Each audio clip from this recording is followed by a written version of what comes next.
We're going to see what's making headlines in the world's press now with Florence Villeminot. Hey again, Florence.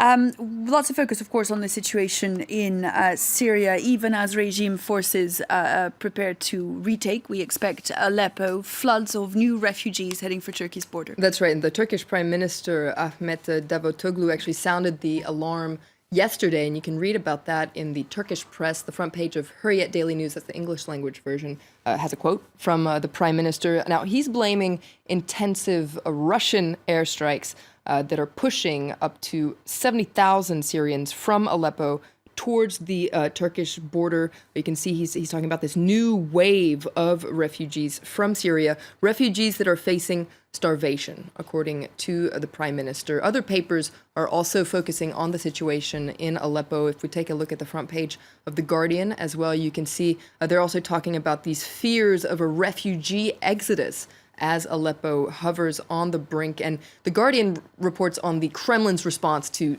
the Turkish accusations that they're responsible for this. The Kremlin has hit back, saying actually Turkey is preparing an incursion into Syria, something that Ankara has decided to deny. So lots of tit-for-tat going on between the two countries. Well, meanwhile, Florence, the world leaders attended that donors conference in London, pledging billions to help ease the plight of Syrians affected by the nearly 5-year conflict. That's right. World leaders are certainly patting themselves on their back for this landmark package of aid, hailed as the largest sum ever raised in a day.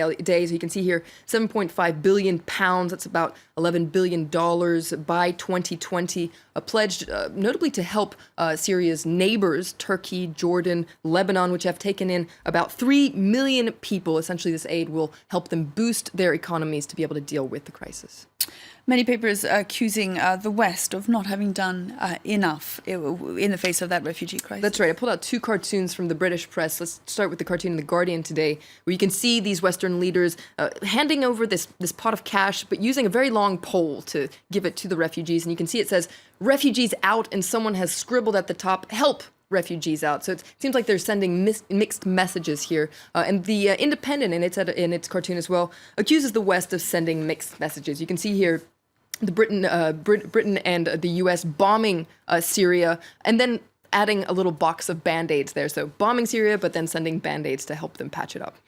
We head stateside. Florence Williams has been telling us about the Super Bowl. American newspapers, of course, paying a great deal of attention to the preparations. That's right. Now, the Carolina Panthers are going to take on the Denver Broncos in San Francisco, and the New York Times reports from San Francisco, where the Super Bowl 50 is further dividing further dividing San Francisco, because the city has been facing divisions over gentrification, rising house prices, and the influence of the technology industry on the local government.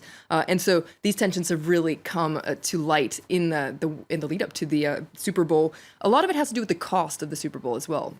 It's estimated at about $5 million for the city, and lots of residents say it's not up to taxpayers to pay for it. This is a national party. It's not up to them to pay for it. And they also accuse the city of getting rid of the homeless population to clean up the city for all the people that are going to be coming there. The mayor, however, has a very different story, and he says it's very important to host the Super Bowl because it's going to boost business in the city. If we look at another article in the New York Times, it's also focusing on another debate that comes up a lot when we talk about professional football and its brain trauma within the professional players. And you can see here, this op-ed piece is saying the NFL really needs to address this problem. That should be their next play. Now, foreign papers also paying attention to the game with many eyebrows raised abroad. That's right. The over-the-top exuberance of the Super Bowl is pretty fascinating to a lot of foreign papers. This is a Eurosport, which just looks at the statistics, which are really incredible. Will was telling us about the huge price of advertising. Well, the audience ratings are huge as well. Last year, 114.4 million Americans tuned in, and it's supposed to be even bigger this year. La Presse, which is a Canadian paper, is fascinated by what people eat at the Super Bowl. You can see this photo of delicious stack of ribs here, and it has a list of all the traditional Super Bowl snacks. So, of course, chicken wings, nachos, and links to recipes. There was one recipe for chocolate chip and bacon cookies, which sounds pretty delicious to me. And Slate, the French version, is focusing on a funny detail this year, which is the fact that the National Football League decided to break tradition and not use Roman numerals. They decided to go for Arabic numerals because 50 in Roman numerals is L. And that didn't work for the logo. The 40th anniversary was XL. That was cool, but L on its own just doesn't work. Thank you very much indeed, Florence Wilmino. Look there at the World Press this morning. 27 minutes past 9. We're going to take a quick break. I'll be right back with the headlines and the latest on the Julian Assange case. That UN panel has found that he is the victim of illegal detention by the UK and Sweden, calling on both countries to compensate him and to free him. We'll be bringing you the very latest in just a moment.